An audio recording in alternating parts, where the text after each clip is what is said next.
What's up, you fools? Matt, ESCunited, your favorite Eurovision channel. Welcome to Mattitude, the ESCunited, the Eurovision live stream where we discuss the Eurovision news of the week and, of course, answer your question just like every week. And we're right here gathered to do that. It's been a good week, I want to say, for Eurovision. We got a few things to talk about. And first of all, big welcome to everyone in the chat joining us. There is ESC Fan Forever. How are you doing? Nikolai Molla is also right there with us. So thank you for joining. And first of all, my apologies. Diego Silvera is here as well. Hello. I forgot that I mixed up the daylight savings time because here in the United States, we've been on it for almost 3 weeks now, I want to say, and you guys haven't switched yet. You're switching tomorrow, so I messed up, so I thought it started an hour ago. So this is my mistake, but I am here. Thank you for being patient, waiting patiently for this thing to start, and it's totally worth it. Trust me, or don't. But that's what it is. So yes, this is now this period, I call it the calm before the storm, where we're not going for the crazy national final season where they're like 10 shows every 2 hours. All that conversation, all that stuff, controversies. This is like the time between all of that and then getting ready for like all the shows, the festivals, as well as the rehearsals. So it kind of dies down a little, but there is still plenty to talk about. So don't you worry, I've got you covered. Before we go into... Ooh, I'm drooling.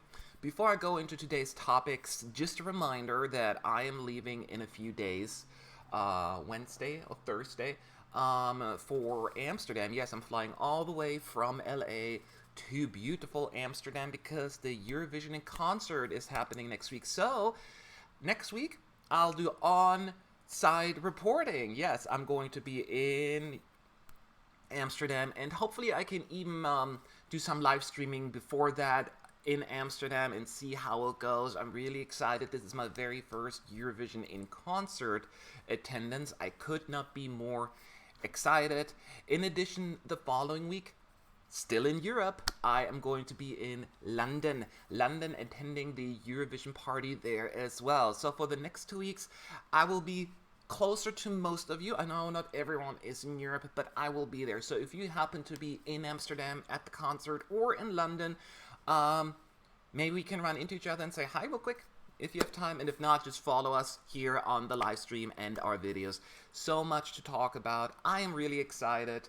Yes, it's kind of weird because I'm going there for about 8-9 days to Europe, and then I'm gonna come back for like 3 weeks just to go back for another few weeks to do the actual rehearsal. So I spent a lot of time at that place. So, this is what we're going to talk about. A few things. Keep in mind, when you ask questions, I will do my best to answer them. At ESCunited is the way to go if you want me to catch them. And try to stay on topic, not asking questions that are not relevant at that point, because at the very end, we will have an open Q&A session. And you can ask your question at that point that are very broad and all of that stuff. I need to drink something real quick. Got me some Starbucks, and this video is not sponsored. I was just thirsty. There's one right across the street from where I live. So, here we go. So again, I answered some of the questions about, oh, Barcelona. Can we buy you drink, beer, or soda, Barcelona?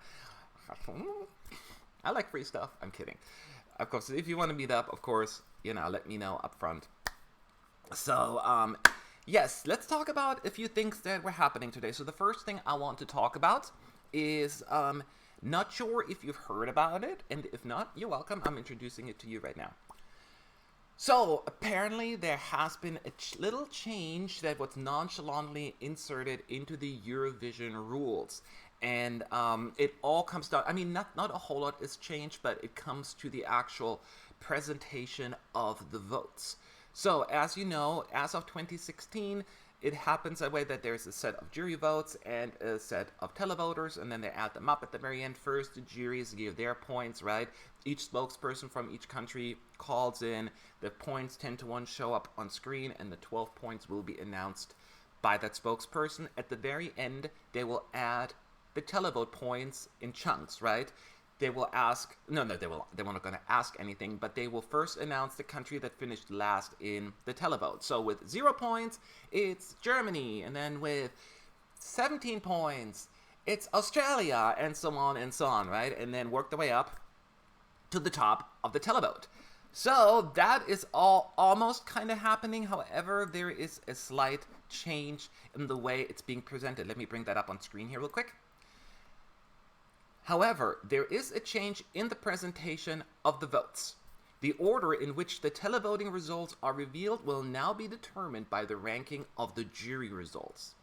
So the announcement of the televoting results will start with the country receiving the fewest points from the juries and end with the country that received the highest points from the juries. The presenters shall announce the sum of points that each song has received from the votes of the televote across all participating countries. You don't know what that means? Well, let me take you through this just a little bit. It is actually very easy, but I wanted you to see and read this because it's a little bit to digest. But basically what that means, it is similar to what we had so far, and the juries do their thing, right? They announce it, they say it, and at that point, we had the jury results in. So let's use 2018 as an example. In 2018, Austria received, and could be off a few points, but about 90 points with the juries. They were like in 13th place, something like that. And they were last in the televote. So they would then first say, with 9 points, it's Australia. Now going forward, we will not hear that. So Australia will not be the first one to be announced. And that's where the change is happening. Now, if you remember, Ukraine actually was last in the jury vote, right? They were last. Melovin did not impress the juries, I should say. Certainly impressed the televoters to a much bigger extent. So instead of going down from the last place in televote, they're going down the jury route. So since Ukraine was last in the jury vote, they will say, okay, currently in last place with the juries is Ukraine. And they received, from the televote, 130 points. I don't know how many points they received, something like that, right? So then they'll add those 100 and whatever points to Ukraine, and they climb up in the ranking. Then they talk about Portugal, which I believe they finished in second to last with the televoters, if I'm not mistaken. Then they say Portugal, currently in, second fewest points with the juries, currently sitting at 30 points, receive another 19 points from the televoters, So they work their way slowly up to the top. And that is very interesting in that sense that, if you recall, Israel finished third in the jury vote, but it was the televote that ultimately catapulted Netta to victory. So, actually, her points will then be announced third to last, and she was third. So once we work our way up to the top 3 of the jury vote, Israel, currently in third place, with the juries, received 205 points. Again, I'm just ballparking here right now. And here is the televote. 317, something like that, and then boom. Then they add that up, and you see Netta currently in first place with 529 points. Can either Sweden or Austria catch up to her? Let's find out. And we all know what happened there. Sweden got 21 points or something like that, so you can see like, what? But at that point, you may not know that this is actually going to happen, right? Because you don't know if they received 21 points unless you're a crazy, diehard, insane fan and you've realized you see all the points that are available, you write it down on a piece of paper and you subtract it as it's happening. Then you'll know about 15 seconds before the rest of the country how many points are left. But the vast majority of people will not know how many points are left in that pot. So Sweden, Austria, neither of them got more than 100 points in the televote, but we don't know that as it being announced. So that's basically the change that they implemented. They're going down from last jury to first jury announcement rather than from last televote to first televote. That is the difference. Now, this has not been done before, and I don't think that has been done in Junior Eurovision either, because they often use Junior as like a guinea pig to see if things are working or not. So before you can ask questions, by the way, about this system, your thoughts, questions you want me to answer at ESCunited, very important. But I'm trying to think this through, and I don't know how this is going to make a huge difference. I mean, it's exciting. Anyway, I guess the only thing is what they're maybe trying to avoid is having like a Poland 2016 or Italy 2018. Like, even though they are doing really well on the televote, you know they're not going to win. So you're not sitting there like, well, yes, they're still in the running with the televote, but they're not going to really finish at the top of the list. So then maybe try and make it even more exciting. I'm trying to visualize that there is already actually a video on YouTube I saw this morning doing the 2018 results using the new voting system. You should check it out. It's pretty cool. They put a lot of work into this. So it gives you a little bit of an idea how this would all go down. And it's really cool. I like it. I don't know if it really adds to the suspense. Because, all the countries being announced on the jury side last, that they have no shot anyway. But, yeah, it is very interesting. Lucky12 is saying, that's kind of cruel to the artists who will flop with the televoters, because I'm pretty sure they will capture their reaction. And that is a very good point to make, and I forgot to mention that. I hope they will not capture every single reaction of the acts. Yes, us fans, we want to see that, but you have to do the whole, Oscar fake applause. Like, you're Meryl Streep sitting there, and you're not going to win the Oscar, and you're just like, and the Oscar goes to Emma Stone. And you're like, good for her. Yay, I'm so happy for that bitch. It's just like you have to fake it. So they have to put on the facade, and it's a very raw, emotional moment if you don't do well at all. I don't know if this needs to be captured on camera for being it burned into, the YouTube scene for the rest of time. So that is, to me, not necessarily I would desire to see that they show every single face. So hopefully they can do that still, the whole slow down the results thing, but not show each and every participant and their reaction, because that is cruel. I would agree. That is very, very cruel. Sabrina DeVolder is saying, with the new system, do you really need to pay attention to know who won the televote? No, you don't. That is actually, in that point, irrelevant. All you care about are the points that are being received, right? Ukraine 2016 is a great example where they didn't win neither the televote nor the jury vote. And it comes down to just the gathered points together. And I like that it's less about where you rank, but how many points you get. But it's very difficult for me to envision it. I need to see it once. Again, I watched that video on YouTube where that one user put this all together. It can work. So I have to wait and see. But it's a very interesting. I'm surprised they changed it up so quickly. We've been doing this for 3 years in a row, and they felt already the need to change it up. I mean, the voting itself doesn't change. It's just a presentation. Keep that in mind. There's no changes to the actual points or allocation of the points. It's all about the way it's being presented. Nikolai Mahler, thank you so much for the super chat. Thank you, thank you, thank you. He's saying, I think the new voting system could work very well, but I hope they will show the overall televote score in the end after the winner is announced. Yes, it would be nice if they show that, as like, let's say, I don't want to pick a country because people get always upset. So Canada wins again, right? I always use Canada as my example. Canada wins the Eurovision Song Contest 2019. And then as Celine Dion does like, yay, I won. You can then, and making her way from the green room to the stage, they can then put the televote results on the side, potentially even both rankings, right? So you have like a minute, because it always takes like a minute or two for the act to work the way to the stage, and then they cry and all that stuff. So you have a little bit of time to show all of that. I think that would be a really cool way to at least have it there, rather than us having to wait and go online and check the results. It should be part of the whole show. So I completely agree with that, and hopefully they're going to put that into place. So this is very interesting.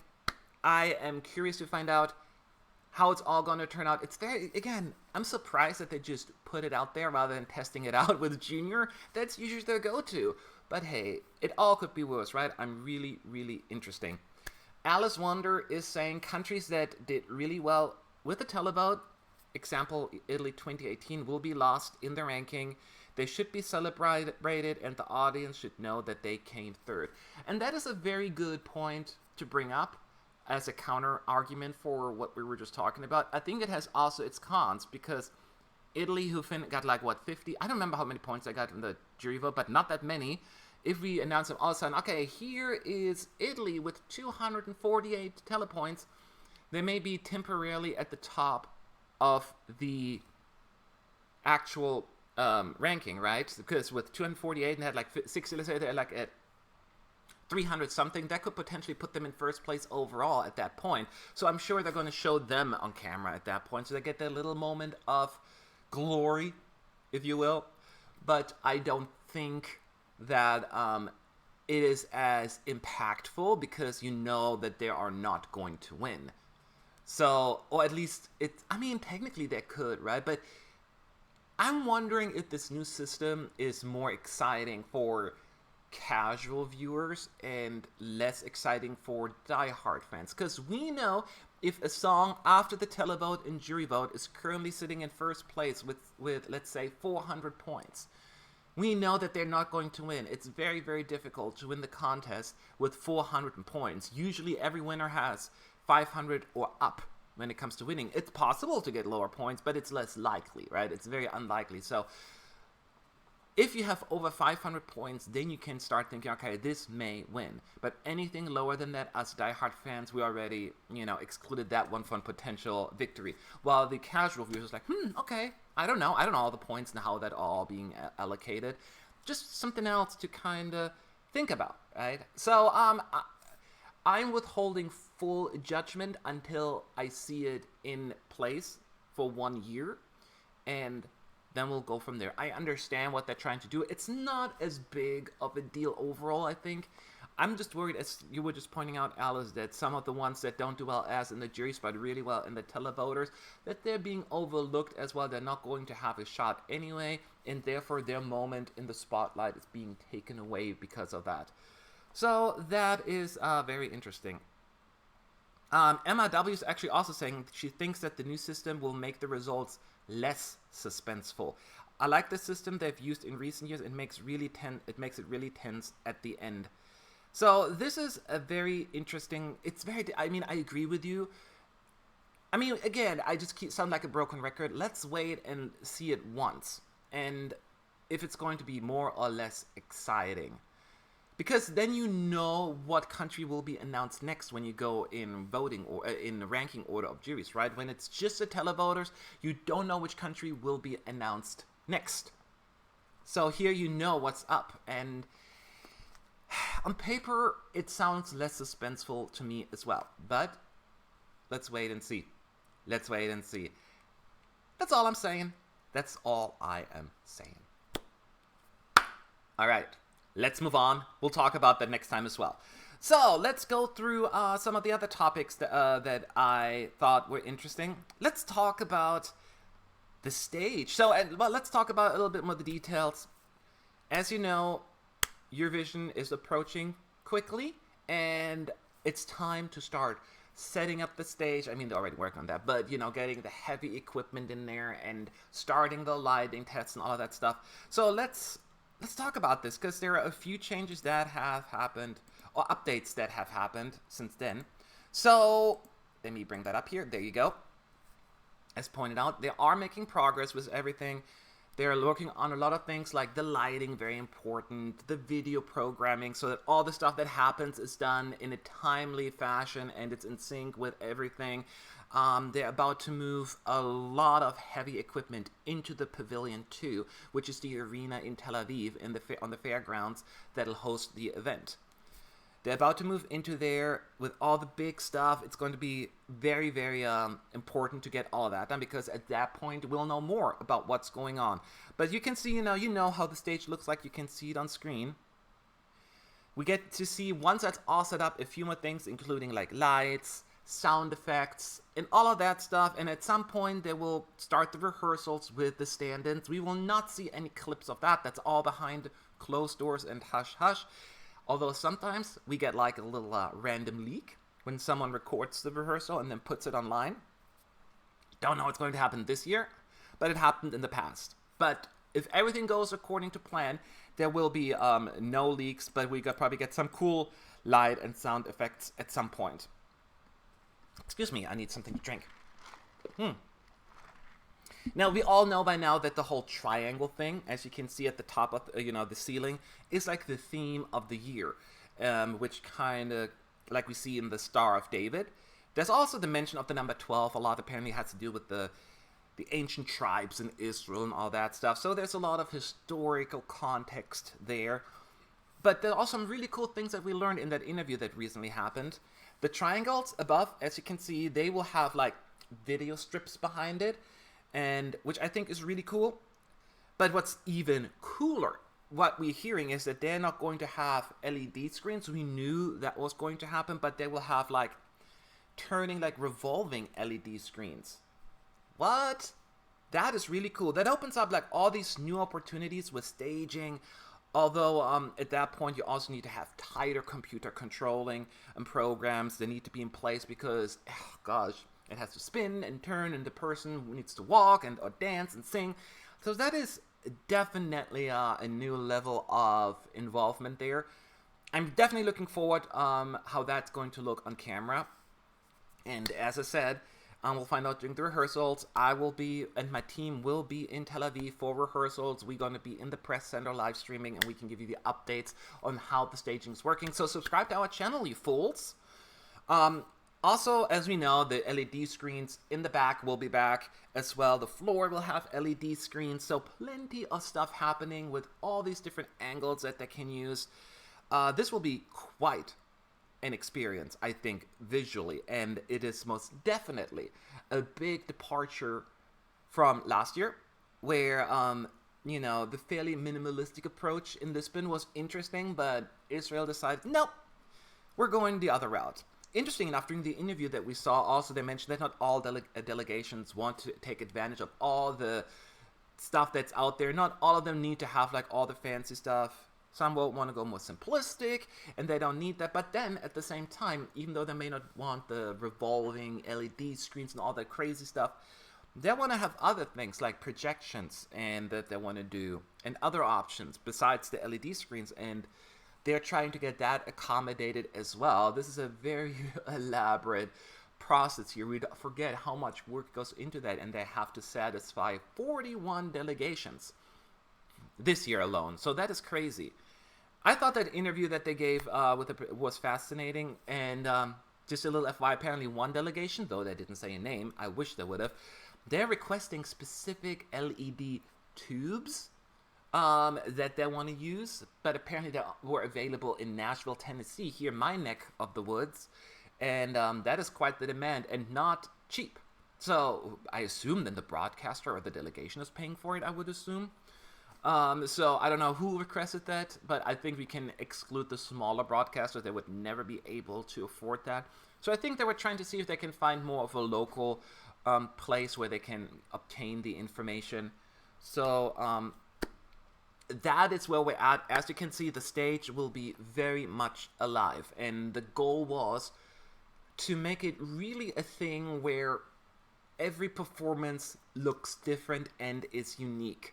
That is the broadcasters and everyone's intent here. And from what I'm hearing, it's going to be a pretty interesting approach. Keep in mind, the arena isn't even that big. And having all these cool little gadgets there, I'm curious how that is all going to be put in place. If you have any questions about the stage or in general there, let me know at ESCunited. That is the way to go if you want to ask that question. We can see that Israel is definitely doing a lot, putting a lot of effort into this. So I, at this point, actually have very high expectations. There are a lot of possibilities here. As you can see, just like they have the stairs on the sides that you can walk down, then into the audience with that little catwalk, and it's going to be great. They're going to also have properly moving lights from what I'm hearing. So there's a lot going on, and it's very difficult to visualize it at this point, because we only get like bits and pieces of this, right? We don't not get all the details. But I'm excited. I want to see more of that, and I am ready to get some more information. Colossi, is it LED screens? Yes, there will be plenty of LED screens this year, as I pointed out, all over the stage, whether it's on the floor, at the top, behind them, next to them, spinning around. So, I don't know what else to say. I'm just so curious. I hate having to wait. I'm very impatient when it comes to Eurovision, but we have no other choice as of right now. So, I am really excited. I wonder who's going to go all crazy. I could see Russia really taking advantage of a lot of these cool effects. I can see some more of the quieter ballads to be very simplistic with a beautiful backdrop only. Screw all the fancy stuff that they have to offer.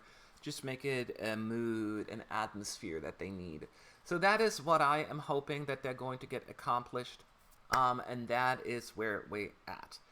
So, I just wanted to throw that out there. I'm really excited about the stage, and it feels as we're getting closer and closer to the contest, which we are technically. It's just like right now the news are a little bit more scarce. We don't get as many updates. So, we'll see. Stephen Candle is asking, for the people in the audience, where do the postcards play? So when you are, that's a good question. So you were in the arena and you're watching it, you've never been in there. You don't see that on the screenshot I showed you, but above the stage, onto the sides, there are gigantic monitors, usually at least 2 to each side, and you can view the entire show technically on screen. So you can watch the people on stage, but if you don't want to, you can just look up and look at that big giant screen, and you see the postcards on there and basically the entire show. So it's very interesting. So you can always see it on screen. They often use also the screen to make announcements during a particular performance. For instance, if you're supposed to take out your iPhone or your cell phone, whatever you have, and use the light during a pretty ballad, they tell you, turn on your cell phones now, and you do this, and then you get ready to do all of that.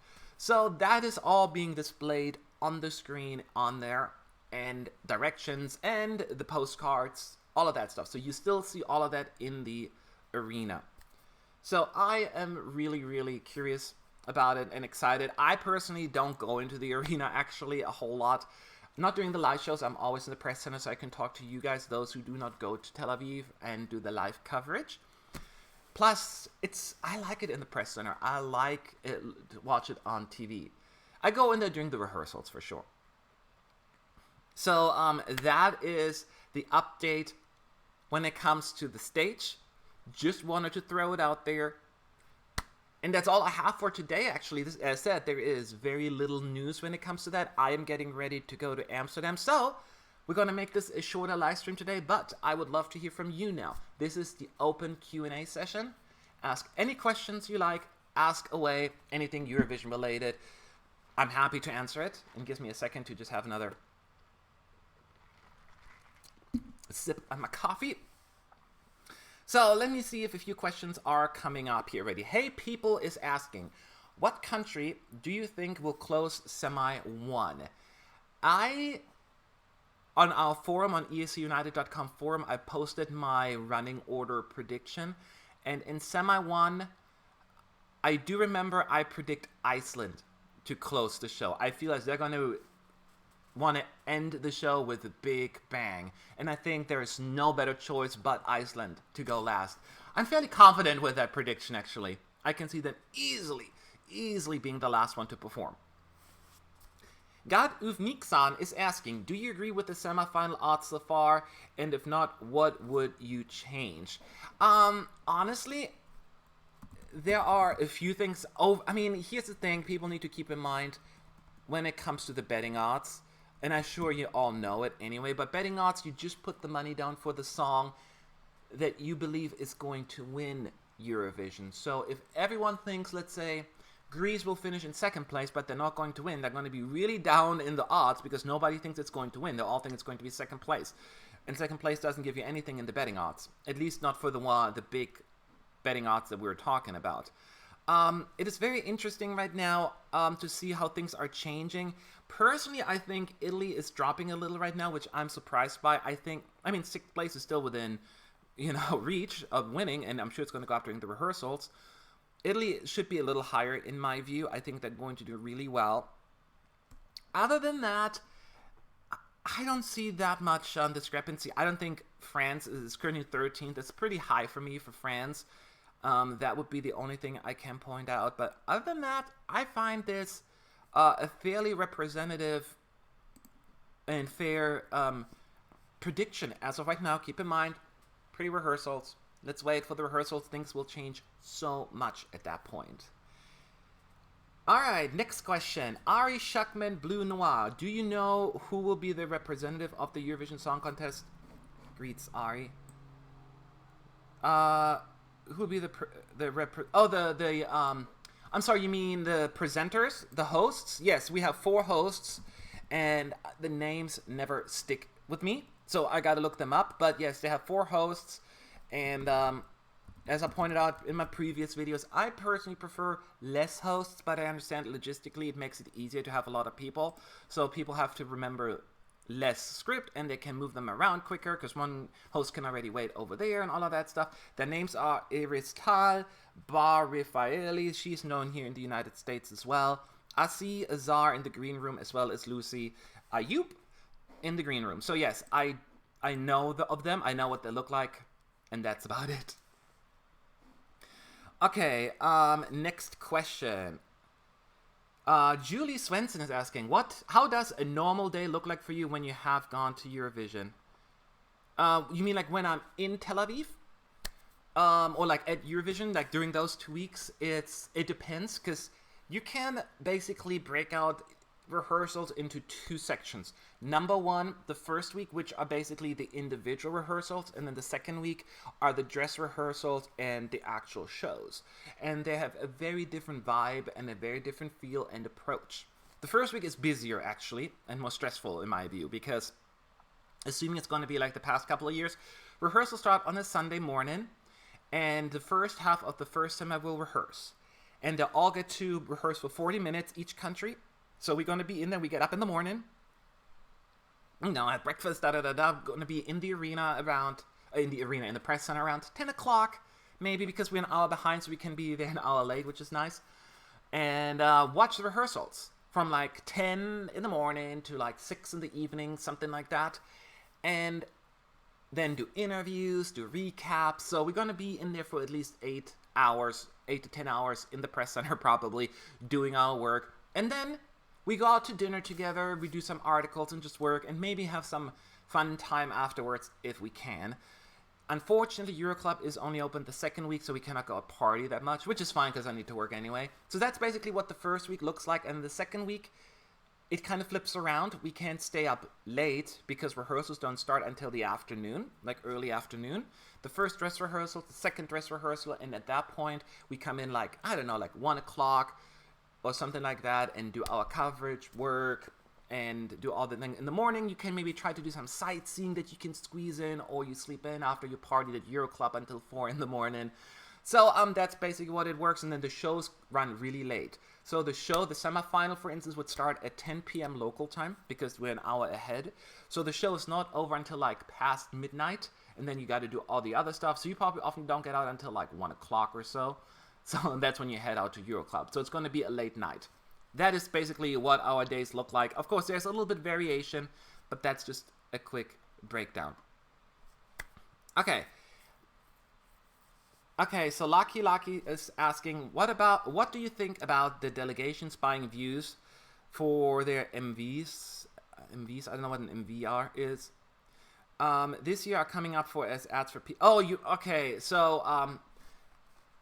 meaning advertisement. Like you see like this video when you on YouTube, some Eurovision videos are actually paid sponsors, so you see them pop up in the upper right corner for you to see. There is no rule against it, I guess. If you have the money, that's the rule. It's unfortunate. I don't necessarily think it should be done, but I don't know if you can forbid it. The funny thing is, I don't see a whole lot of the rich countries doing that for some reason.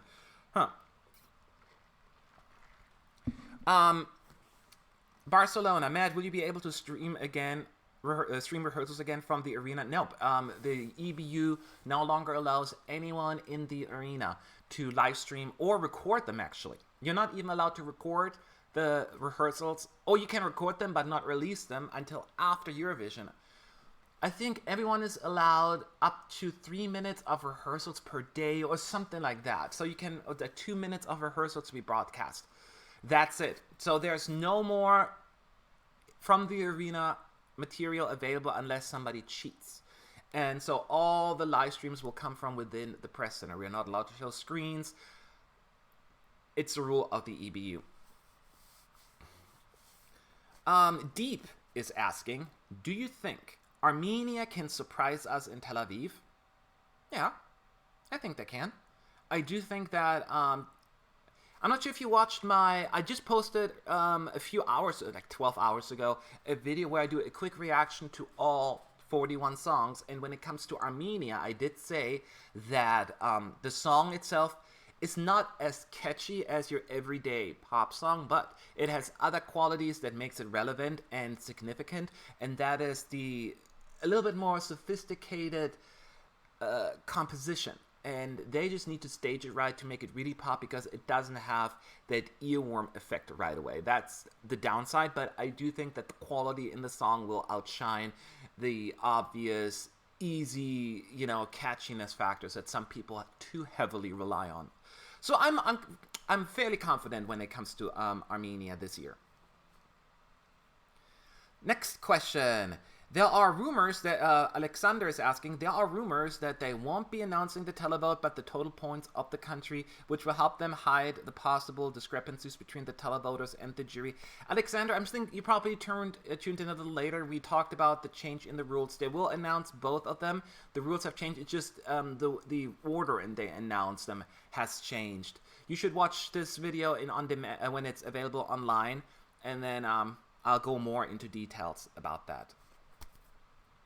Wow is asking, do you know that the Serbian representatives from last year said in an interview that they saw Australian delegation paying the juries to vote for them? I cannot speak on any kind of bribery. I haven't heard or seen anything. I would be surprised to hear that.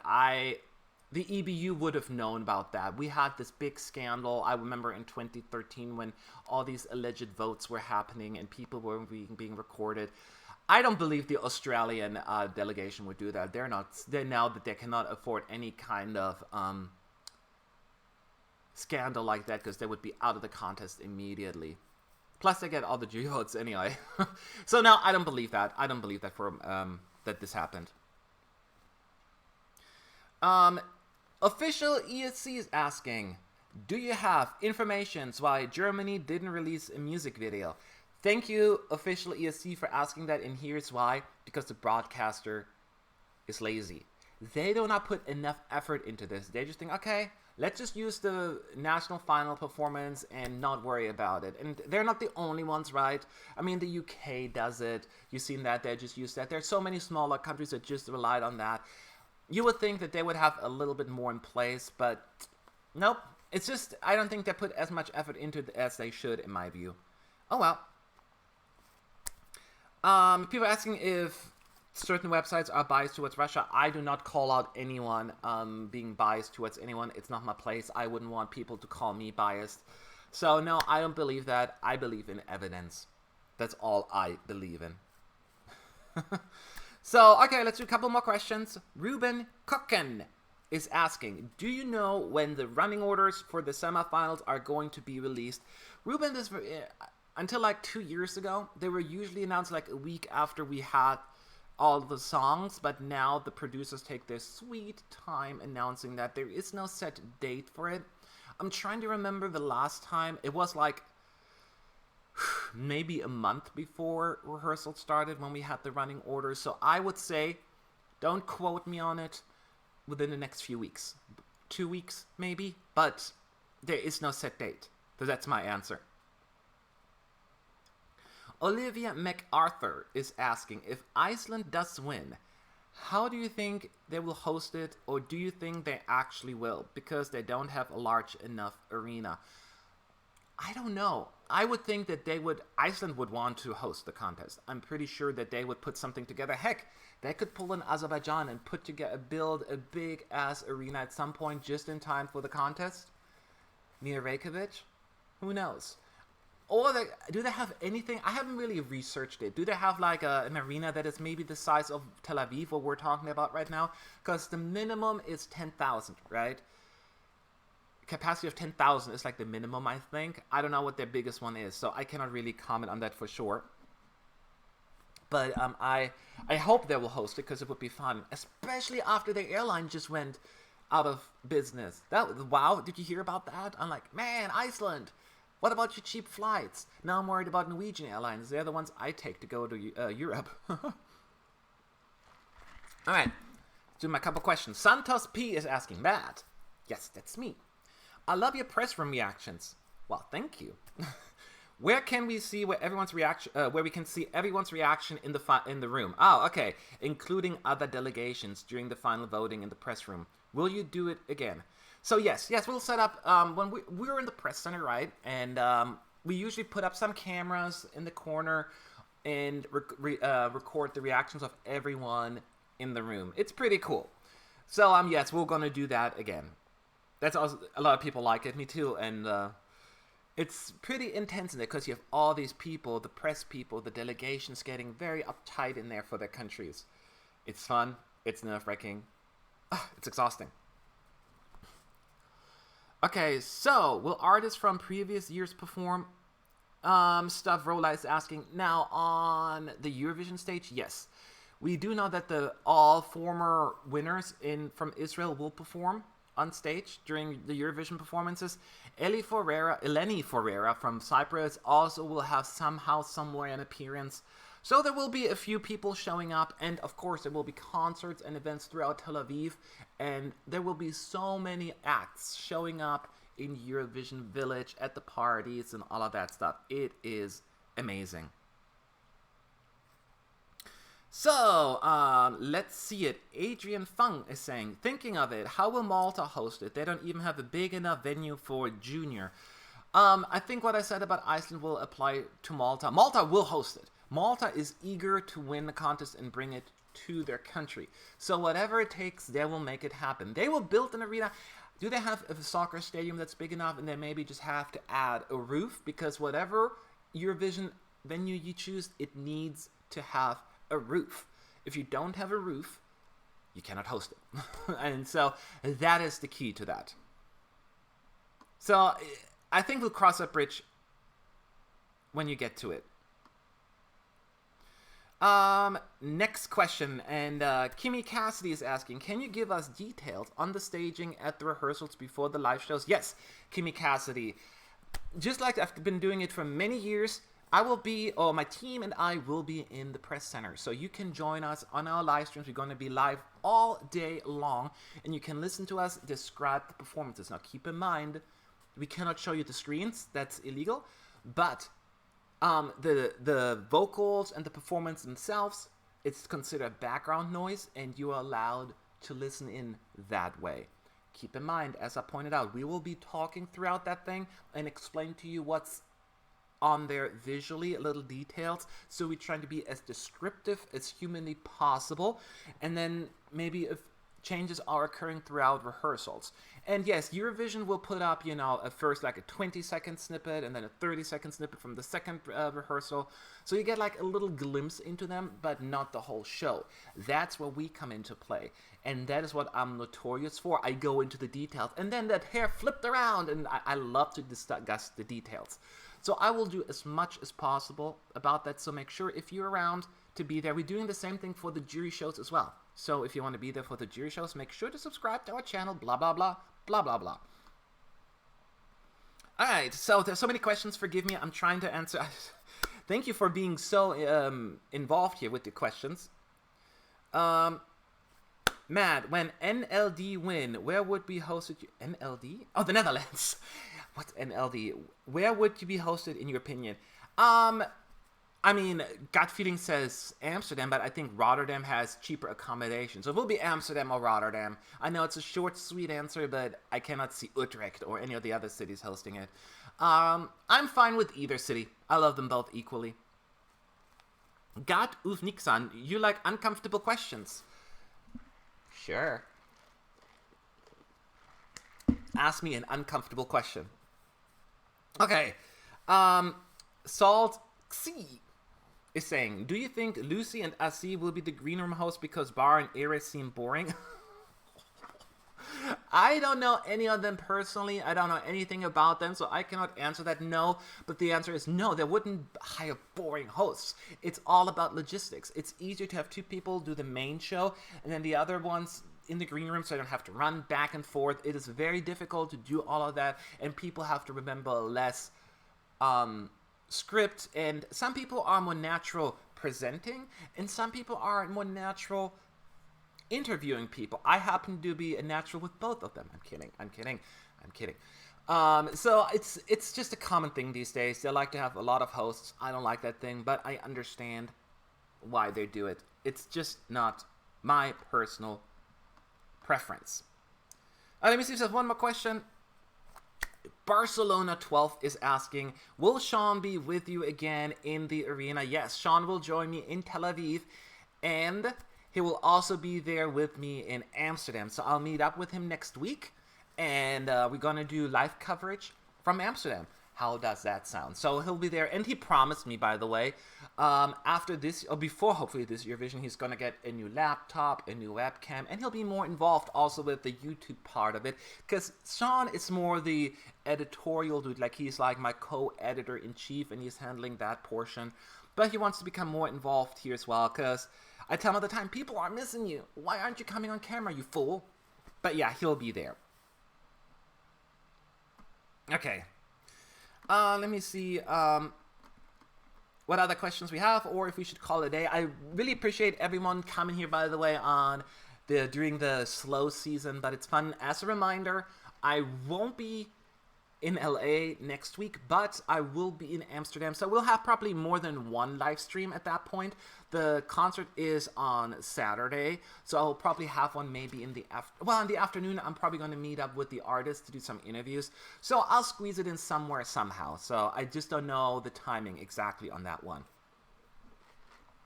And then the following week again, I will be in London for the London Eurovision party. So make sure to stay tuned and be with us. Should Northern Ireland, England, and Scotland shoot to Junior Eurovision 2 if they want to? I don't see why not. Their call. I mean, if the EBU lets in Wales, if the others have like a proper broadcaster, I don't see why not.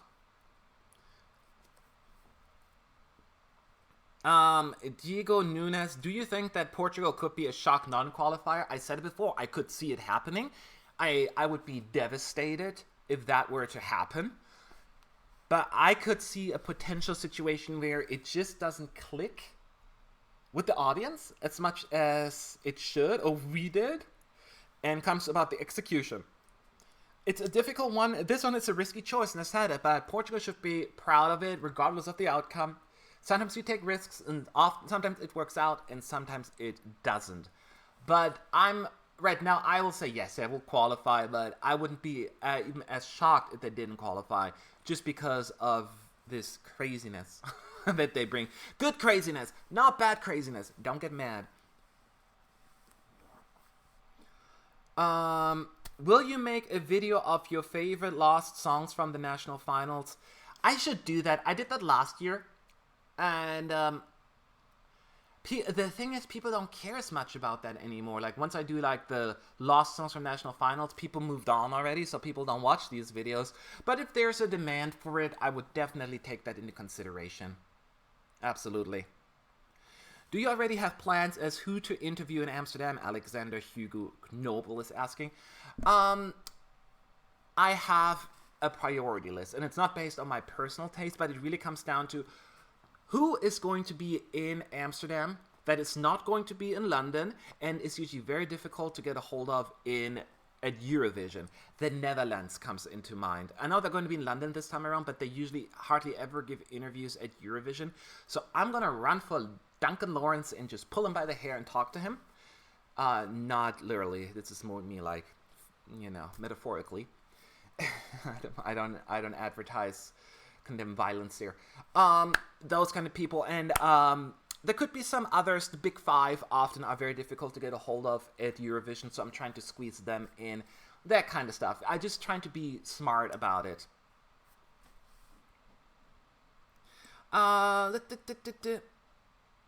So many questions. All right.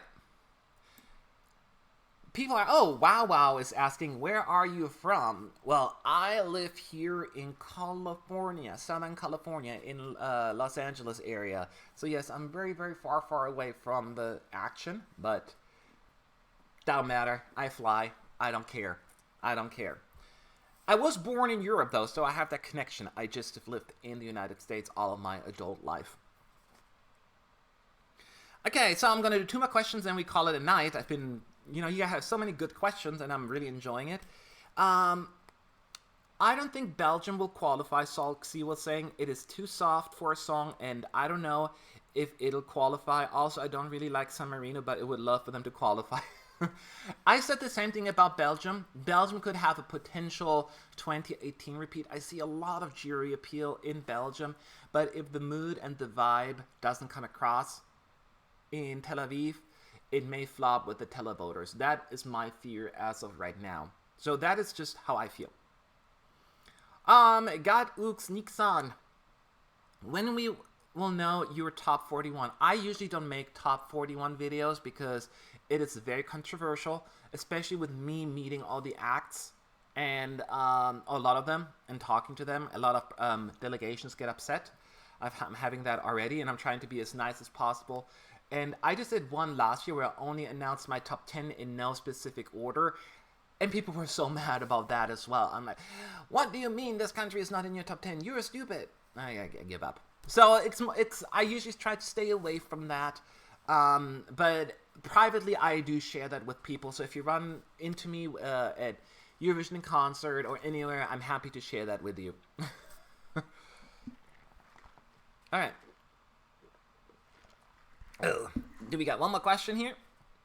I technically have 8 minutes, but I'll just keep answering question. What do you think about the new voting system, Tim? You missed my first part of the live stream. I discussed that in detail. I will put up a video after this so you can rewatch it.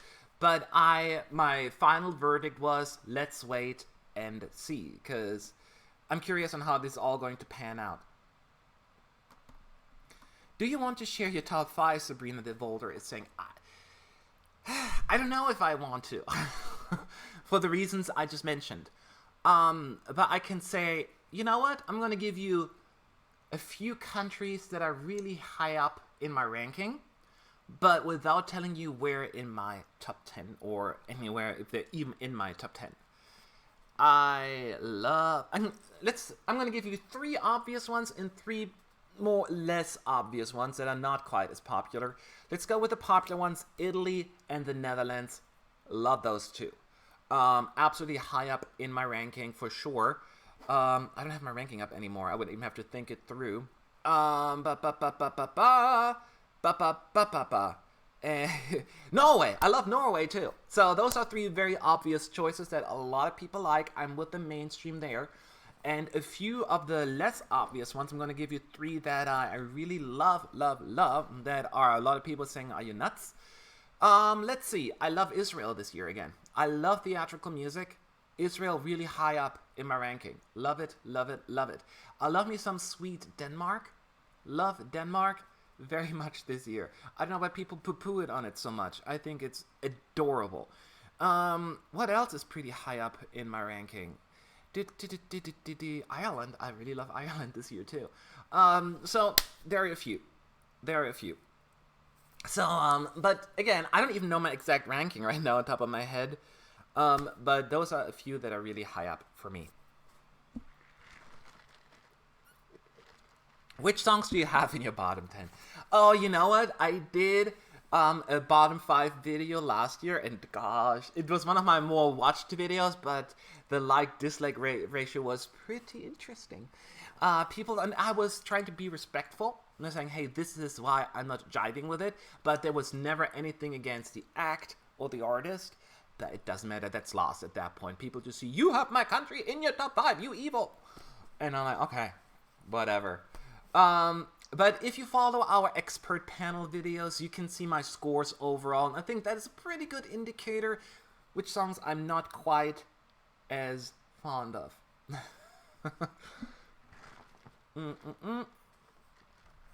So, let's see if you have any other questions. Make sure this is the last chance at ESCunited.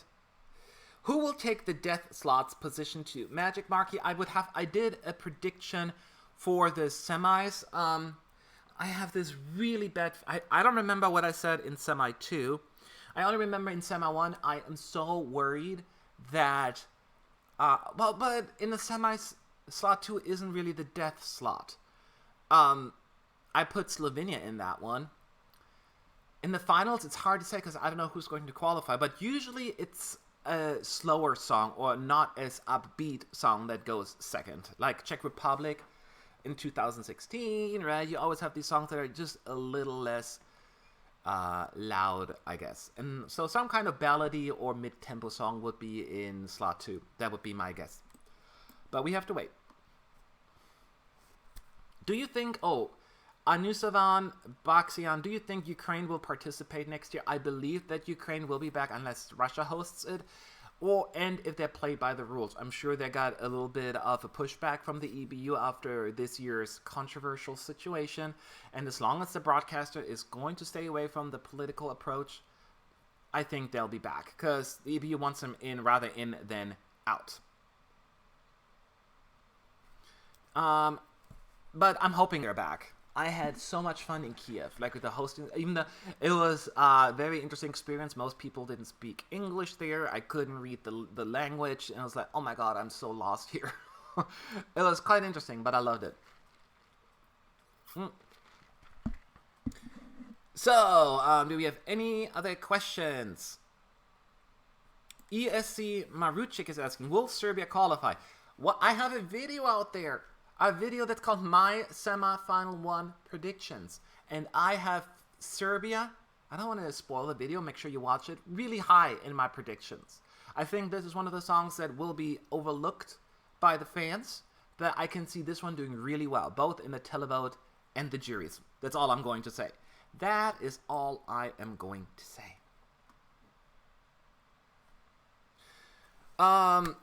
Let's see. Kimmy Cassidy, could Iceland be disqualified this close to the contest? I read rumors about this. Kimmy, don't listen to rumors. Rumors are everywhere out there. They would have been disqualified by now if the EBU had any intentions of doing so. They will not be disqualified.